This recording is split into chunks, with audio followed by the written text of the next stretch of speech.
Bismillah, Assalamualaikum warahmatullahi wabarakatuh. Perkenalkan, nama saya Artadina atau Ulika Prama dengan NIM 230401612 dari mata kuliah pemrograman mobile.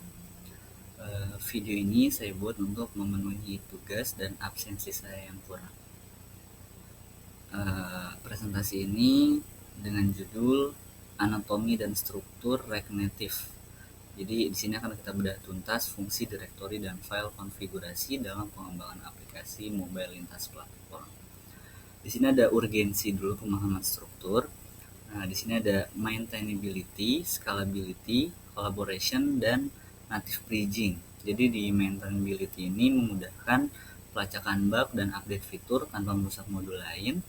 Untuk di scalability ini memungkinkan aplikasi tumbuh dari 10 menjadi 100 lebih file dengan rapi.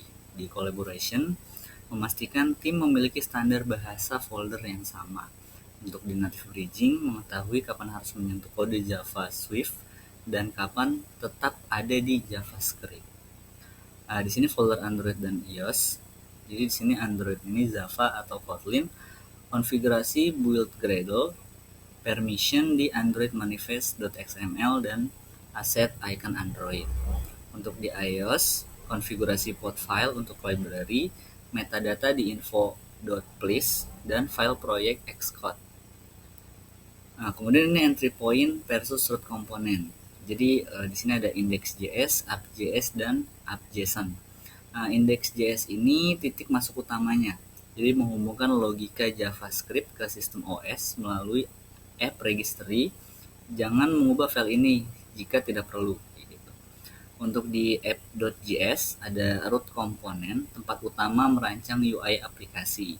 Jadi semua halaman screen biasanya bermuaranya ada di sini. Kemudian di app.json, di sini ada metadata.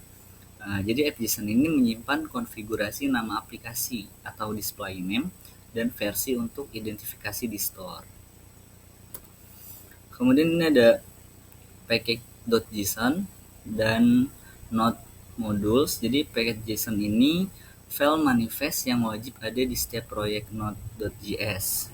Di sini ada scripts, dependencies, kemudian ada dev dependencies. Scripts ini perintah eksekusi.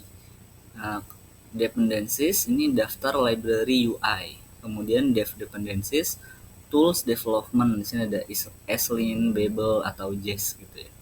Untuk node modules, sini folder penyimpanan otomatis semua library eksternal. Di sini ada tanda kutip. Jadi ini dilarang edit manual.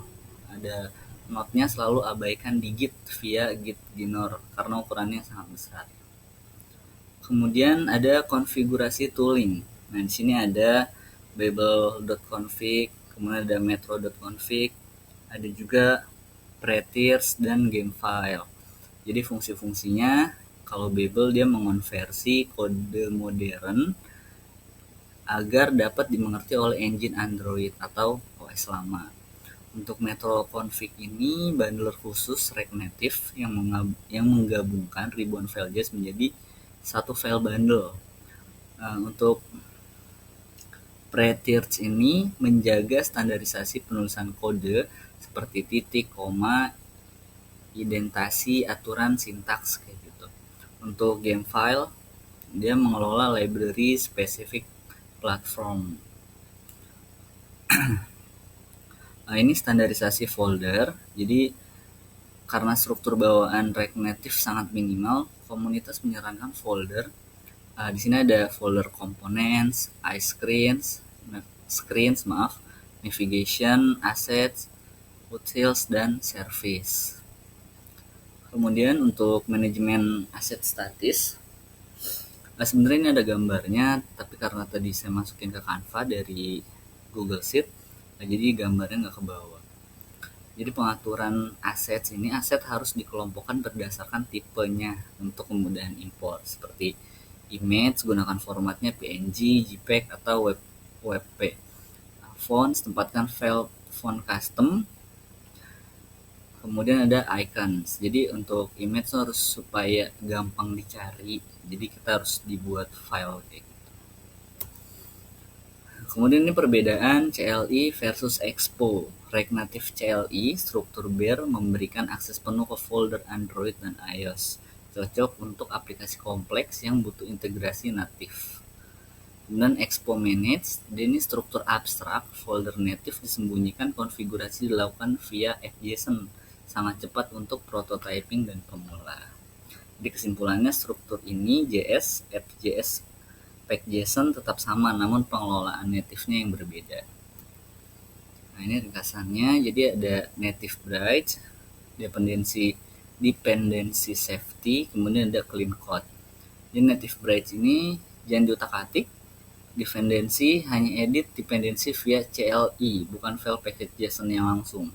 Kemudian clean code-nya gunakan folder sejak awal proyek agar navigasi file tidak membingungkan. Sekian dari saya, terima kasih. Assalamualaikum warahmatullahi wabarakatuh.